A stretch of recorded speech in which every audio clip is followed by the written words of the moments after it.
नमस्कार मित्रांनो, आज आपल्याकडे बोलेरो आलेली आहे. त्याच्यात प्रॉब्लेम असा होता की स्टार्ट नव्हते होत आणि स्टार्ट झाली का पिकअप नव्हती पकडत. म्हणजे 30-35-40च्या स्पीडनं चालायची होत नाही का, पिकअप घेत नव्हती.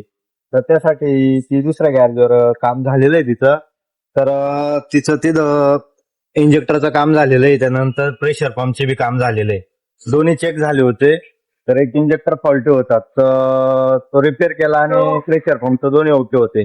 तर प्रॉब्लेम सॉल्व्ह नाही झाला. मग आपल्याकडे गाडी आल्यानंतर आपण सर्वात पहिले ना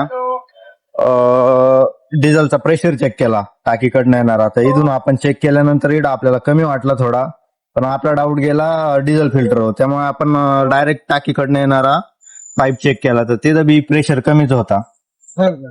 तर आपण त्यासाठी आता फ्यूल पंप खोललेला आहे.